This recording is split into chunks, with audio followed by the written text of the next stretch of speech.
E hoje nós vamos falar bioquímica dos ácidos nucleicos, a parte da autoduplicação do DNA, também chamada replicação. Relembrar um pouquinho, né? O DNA é um ácido nucleico que armazena e transmite a informação genética. Onde é que ele fica? Ele fica lá no material genético, né? Chamado cromossomo, ou quando ele está todo embaralhado, bagunçado, né? A gente chama de cromatina. Essa molécula de DNA é formada por duas fitas de polinucleotídeos. Então, apesar da gente fazer esse risco, né, azul, lembre-se que tem aqui, ó, o fosfato, a pentose, que no caso é a desoxirribose, e as bases nitrogenadas. Tá? Essa linha azul corresponde ao fosfato com a pentose, e a parte que vai interessar mais aí pra gente seriam as bases, lembrando que o C encaixa com o G, o A encaixa com o T. Entre o A e o T tem duas pontes de hidrogênio, e entre o C e o G são três pontes de hidrogênio. Nesse nosso desenho aqui, ó, tem 1, 2, 3, 4, 5, 6. São 6 cromossomos. Quantas moléculas de DNA nós temos? 6 moléculas de DNA, tá? Essas moléculas estão enroladas nas histonas, né, nas proteínas, e acabam formando aí um material genético. Então, cada cromossomo equivale a uma molécula de DNA. Nas células eucariontes, nós encontramos várias moléculas de DNA dentro do núcleo e normalmente elas são lineares, formando o que a gente chama de cromatina. Porém, a cromatina, ela não é muito visível ao microscópio e ela sofre um processo de espiralização. Sabe o espiral da apostila de vocês? Então, ele está espiralizado. Se você puxar ele, vai ficar bem comprido e bem frágil, bem fino. É o que acontece com o material genético. Ele é bem comprido e frágil, fininho, e ele enrola para ficar visível e a gente poder tirar foto dele. Né? Ah, por que ele faz isso? Porque a célula está querendo fazer divisão celular e o material genético, se ele ficar daquele jeito frágil, ele vai quebrar. Então, ele enrola e fica desse jeitinho aqui e nós chamamos ele de cromossomo, ok? Mas o normal é que ele esteja nessa forma aqui embaixo, né? Filamentos bem fininhos. Então, cada filamento desse equivale a uma molécula de DNA. Então, se eu falo que na espécie humana nós temos 46 moléculas de DNA, são 46 filamentos de cromatina ou 46 cromossomos. Quando vocês estudarem divisão celular, a gente fala um pouquinho mais do que é cromossomo e o que é cromatina, ok? O que é importante saber agora é que cada molécula de DNA é equivalente a cada cromossomo, beleza? Isso para a espécie humana, ok? Vai variar de espécie para espécie. Encontramos moléculas de DNA também nos procariontes. Então, as bactérias apresentam aqui, ó, um DNA bacteriano, ele fica em forma de um anel. Tá vendo? Ele parece um anel. Tá? Não confundam isso com núcleo, hein, gente? É só uma molécula de DNA em forma de anel. E eles apresentam outro também chamado plasmídio, esse que tá aqui, ó. Qual que é a diferença, né? Por que esse plasmídio tá aí? Então, na verdade, as bactérias, quando elas ficam próximas, elas são capazes de trocar características. Como? Elas trocam partes do DNA delas. Então, elas conseguem fazer um processo de conjugação. E aí ambas ficam com as mesmas características, né? Matéria que vocês verão melhor aí o ano que vem só, beleza? Onde mais tem DNA? Temos DNA em duas organelas, os cloroplastos e nas mitocôndrias. Então, ó, o cloroplasto está representado aqui. Percebam que é um DNA simples, tá? É um DNA semelhante aos das bactérias. E aqui também Ó, o DNA da mitocôndria, ó, tá aqui embaixo, tá bom? São DNAs simples, porém eles provêm as características dessas organelas. Elas são consideradas aí autossuficientes. Bom, o que nós vamos falar agora, né? Nós vamos falar do processo de autoduplicação do DNA, que também pode ser chamado de replicação. Para que isso? É assim que o DNA vai conseguir passar a característica dele, né, que a gente chama de informação genética, para as demais células ou para formar um novo organismo. Esse processo vai fazer com que uma molécula de DNA forme outra exatamente igual a ele. Quando que isso precisa ocorrer? Antes do processo da divisão celular. Uma célula se divide em duas ou se divide em quatro, dependendo se é uma mitose ou uma meiose. E para ela poder se dividir e manter a carga de DNA, porque eu não posso dividir a célula e cortar o DNA no meio, né? Senão elas vão levar só uma parte da característica. Então eu preciso que elas carreguem o DNA por inteiro. E para isso acontecer, então antes da divisão celular, o DNA vai fazer esse processo de autoduplicar. Aí existirão duas moléculas de DNA e quando a célula se dividir, ambas vão carregar uma molécula de DNA inteirinho, ok? Vamos perceber que essa replicação do DNA ela é chamada semiconservativa. Vou explicar agora no próximo slide, tá?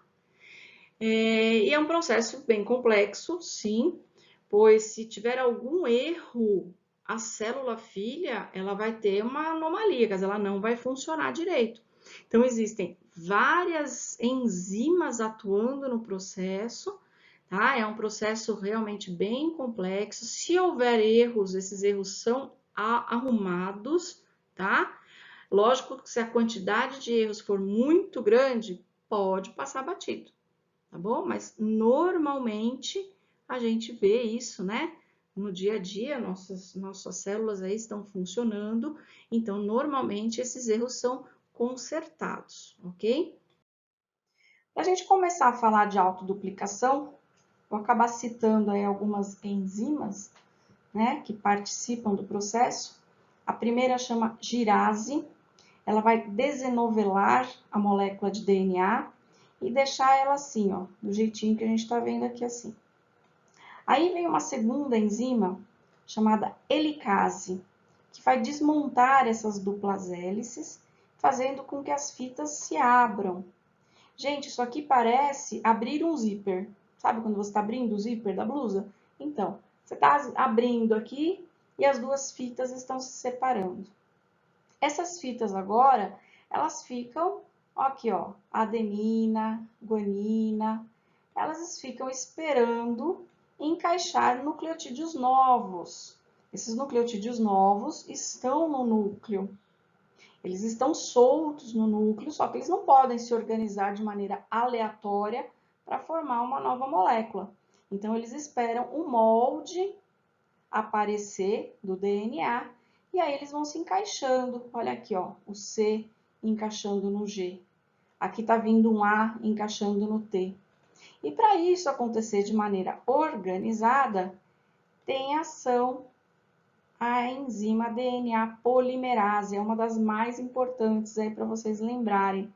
São elas, as DNAs polimerases, né, a enzima, que vai ajudar os nucleotídeos a encaixarem na fita molde, ok? À medida que essas fitas vão encaixando, vão formando aqui duas novas fitas duplas de DNA. Lembrando que uma fita é a velha, que serviu de molde, e a outra fita é a nova. Mesma coisa aqui, tá? Uma fita é a velha e a outra fita a nova. Por isso chamamos de um processo de semiconservativo, certo? Feito isso, por último passa a enzima ligase, lendo as fitas e verificando se elas estão corretamente ligadas. Bom, vamos montar uma, ok? Aqui eu tenho uma molécula de DNA, fita dupla, a dupla hélice, do jeito que tá, não dá para fazer autoduplicação. Então, ela vai desenrolar e ela vai abrir. É lógico que aqui eu vou abrir ela totalmente, tá? Deixar ela paralela para ficar mais fácil, tá? Lembrando que as fitas são complementares, o A encaixa com T e o C encaixa com G.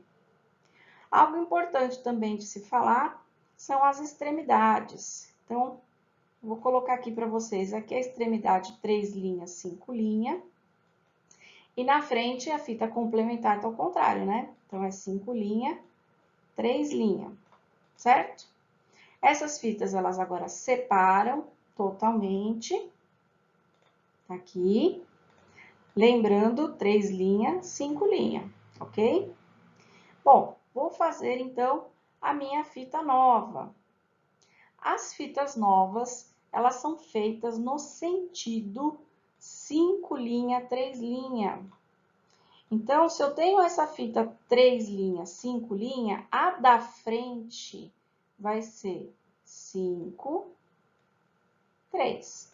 Então, nós faremos essa próxima fita de cima para baixo, respeitando A com T e C com G. Certo? Ó, estou formando a fita nova de DNA, a fita vermelha. A fita molde cinza do outro lado, ela já é 5 linha, 3 linha. E eu vou fazer a fita nova no sentido 5, 3. Então, eu não posso começar lá de cima.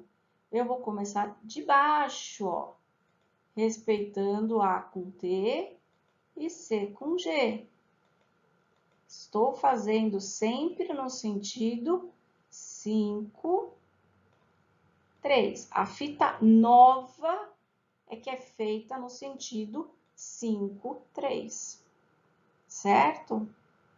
Isso quer dizer que a duplicação do DNA ela é bidirecional. Ela vai acontecer em 2 sentidos. Um deles é linear, acontece na sequência inteira, e a outra acontece por fragmentos, que nós veremos melhor no próximo slide. Aqui eu formei 2 moléculas de DNA idênticas, lembrando que uma fita é a fita velha, seria aí a cinza, e a outra fita é a nova, por isso chamamos de semiconservativo.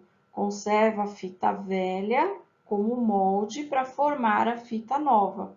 Por isso, eu vou ter 2 moléculas de DNA iguais à molécula original, que agora não existe mais.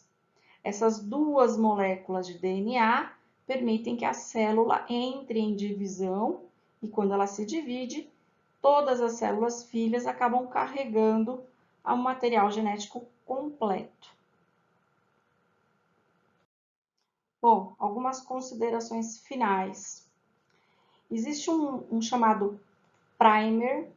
O primer é um local de aviso por onde vai começar a ser feita a duplicação do DNA. Esse primer ele vai existir dos 2 lados da fita, tá? Lembrando que a fita de DNA dupla, ela separa e as duas servem de molde para formar a nova. E essas fitas novas, elas são feitas no sentido 5, 3, ó. Tá vendo? Essa aqui chamada fita líder, né? Ela é fita líder porque ela está indo no sentido que a molécula está desenrolando.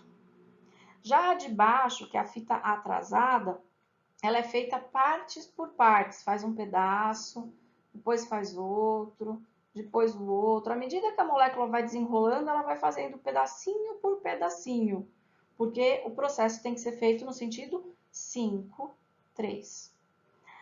Essa fita aqui, no final, a enzima ligase, ela vai ler essa sequência e vai unir todos esses fragmentos. Então, no final do processo, eu vou ter 2 moléculas de DNA idênticas, ok? Lembrando, então, girase é aquela que desenovela a molécula, ela fica daquele jeito dupla hélice que a gente consegue ver. A helicase desenrola essa dupla hélice e abre.